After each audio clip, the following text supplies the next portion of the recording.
ભક્તો શાંત. જોઈ આ સાધુ પુરુષની નમ્રતા. એમને નામ નથી જોઈતું, દામ નથી જોઈતું, પ્રભુ ભક્તિ સિવાય બીજું કોઈ કામ નથી જોઈતું. બોલો આવા સાધુ પુરુષ નો. હવે આ સાધુ પુરુષ કસાઈની પણ અપેક્ષા રાખ્યા વગર હજારો લાખો ગરીબ નિરાધાર વિધવાઓની લૂલી લંગડી અપંગ દાય ભેંસ બકરીની જેમ સેવા ચાકરી કરે છે. અરે એની સેવા ચાકરીમાં લાખો રૂપિયાનું ધન ખર્ચ કરે છે. આ ધન ખર્ચમાં ભાગીદાર થવા માટે હે ભક્તો તમે દાન કરો. અરે તમારાથી થાય એટલું દાન કરો. હું તમારી સામે આ જોડી ફેલાવીને ઉભો છું. આ જોડીમાં તમારા ખિસ્સા ખાલી કરો. ભક્તો દાન કરો, તમારાથી દેવાય એટલું આપો. પંછી પાણી પીત હે ઘટી ને ચરિતા નીર. દાન કરે એના દીકરા રોજ રોજ ખાય ખીર. અજગર કરે ને ચાકરી, પંખી કરે ને કામ. દાસ મનુકા એવું કહે સબકે દાતા રામ. આપો આપો. છેલ્લા 2 દિવસથી જોઈ રહ્યો છું કે તમે લોકો ખાલી હાથે પાછા આવી રહ્યા છો. માતાજીના આશ્રમની હવે બિલકુલ બંધ થઈ ગઈ છે. એમાં અમારો વાંક નથી બોસ. માતાજીના આશ્રમ સામે એક ચમત્કારિક સાધુએ નવો આશ્રમ ખોલ્યો છે અને એના ચરણોમાં લખનો પૈસો મુકાઈ રહ્યો છે. કેવો સાધુ ને કેવો ચમત્કાર. અરે સાધુ સીધો સાધુ નહીં હોય, પણ ઠગ સાધુ હશે, ઠગ સાધુ. જાઓ એની તપાસ કરો, એનો ભેદ જાણી લાવો અને આપણા આશ્રમની આવક વધારો. એક એકની ખાલ ઉતરી ખાલ, સમજ્યા? વાહ સાધુ પુરુષ, વાહ ધન્ય સાધુ પુરુષ.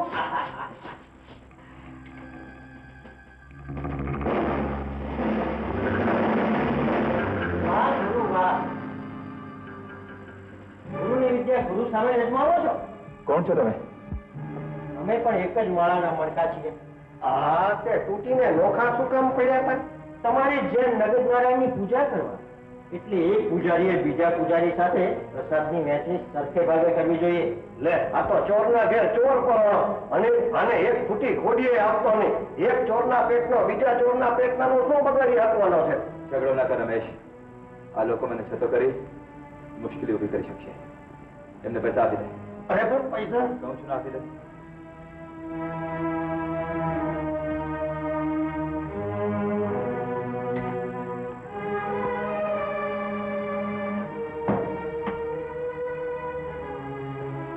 આવ્યા હતા માત્ર ધમકી આપવા, પણ ખાલી હાથે પાછા જવાનો વારો ના આવ્યો. એની ખબર ભગવાનને નથી, મને છે. એટલે ગાડીના હું જન્મ્યો ને ત્યાં ખાલી હાથે આવ્યો હતો અને પાછો ઉપર જઈશ ને ત્યાં ખાલી હાથે જ જવાનો છો. આ તો અમારા સાધુ પુરુષની આજ્ઞા છે એટલે તને આપું છું. લે હાલ હવે તને દરવાજો દેખાડો. હાલ ચોરના પેટના. માજી એને હમણાં આખરની બહાર કાઢો તો જીવતી નહીં રહેવાની. નથણીયાથી લોકો એ નથણીયાથી નથી, તેનો ધણી તો છે ઉપરવાળો. તો એને ઉપરવાળા પાસે મોકલી દો અને કડીમાં બને તો આ છૂપાને આગ લગાડી દીધું. એક આશા વગરની સ્ત્રીને તમે પાપીની કહો છો? તો તમારામાંથી કોઈ પણ એક પોતાની છાતી પર હાથ મૂકીને કહી શકશે કે મેં પાપ નથી કર્યું? અરે પાપ તો થઈ જતા હોય છે જાણે અજાણે. પણ માજી એક ગંદુ માછલું આખા તળાવના પાણીને ખરાબ કરશે. માજી, મારા બચાવ માટે તમે એક પણ અક્ષર બોલ્યા છો તો તમને મારા બાળકને સોંપે. ભાઈઓ, આ ગંદુ માછલું પોતે તળાવમાંથી નીકળી જાય છે. ખારા પાણીનું માછલું મીઠા પાણીને નહીં પીવી શકે. હું જાઉં છું. ક્યાં ગયો દીકરા? જેને નોંધાવીને તમે આશરો આપ્યો હતો તેના ઉપરવાળા ક્યાંક છતર આપશે.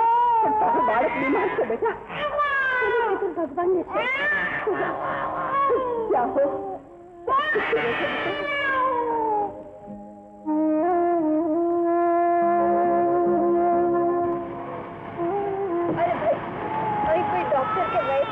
મારું બાળક સખત બીમાર છે. બેન, ડોક્ટર કરતા અહીં ચમત્કારી સ્વામી વધાર્યા છે. તેમની પાસે ચાલ્યા જાઓ, તમારું બાળક સારું થઈ જશે. અને સ્વામીજી છે ક્યાં? અહીં સીધા ચાલ્યા જાઓ, ત્યાં આશ્રમ દેખાશે. ત્યાં સ્વામીજીનો વાસ છે.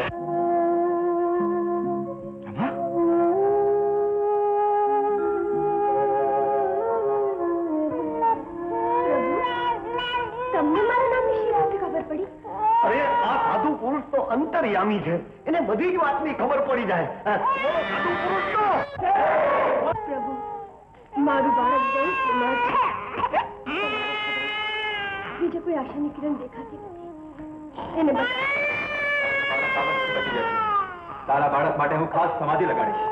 એ ચોક્કસ થાય. દેવીને અંદરના ખંડમાં લઈ જાઓ. જેવી સાધુ પુરુષની ચાલો આગળ હાથ પાછળ હાથ રક્ષા કરે ગોરખનાથ. આ કેવું ધર્મ સંકટ! મારું બાળક જ બીમાર. શું કરું? ડોક્ટર, મેં ઇન્જેક્શન આપી દીધું. તમે ચિંતા નહીં કરશો, થોડા સમયમાં ઠીક થઈ જશે.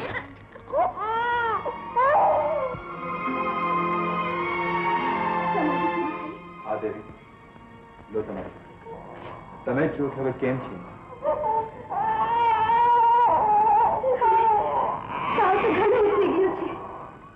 તમારી સમાધિના આશીર્વાદથી જરૂરથી ઠીક થઈ જશે.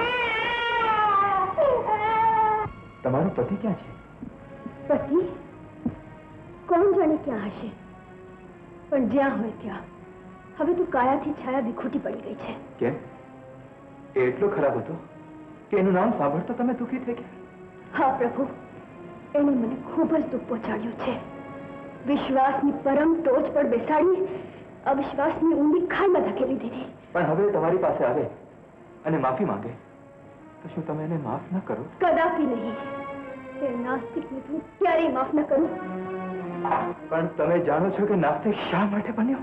નહીં. તો પછી તમે એને માફ શા માટે ના કરો? બની શકે છે કે એને ધર્મ અને ભગવાનના નામે એટલી ઠોકર મારવામાં આવી હોય કે પોતાનો વિશ્વાસ ગુમાવી બેઠો હોય. ખૂબ દુઃખ સહન કર્યા હોય એ માણસ નાસ્તિક બની જાય એ સ્વાભાવિક છે. મારી પરીક્ષા લઈ રહ્યા છો પ્રભુ?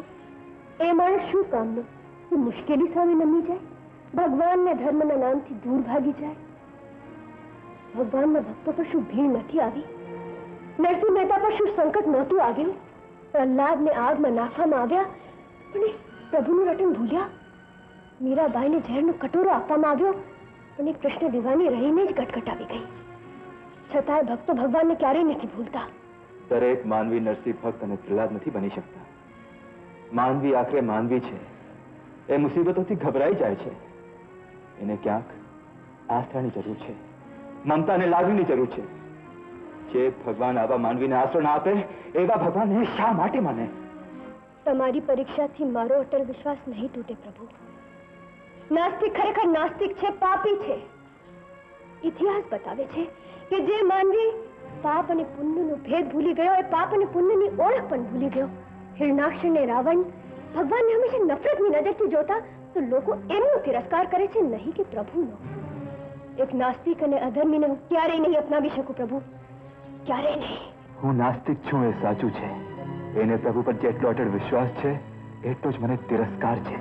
અમે સળગતા સેતુના બે કિનારા છીએ અને ક્યારે એક નહીં થઈ શકીએ, ક્યારે નહીં થઈ શકીએ.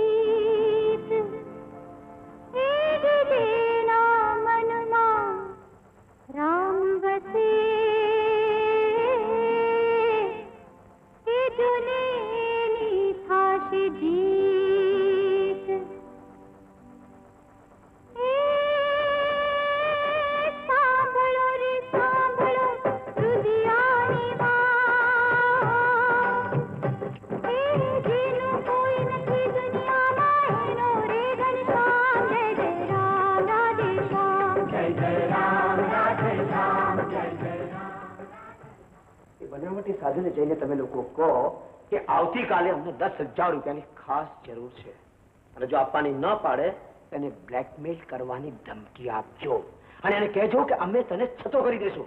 સમજ્યા? જાઓ. જય હો મહારાજનો જય હો.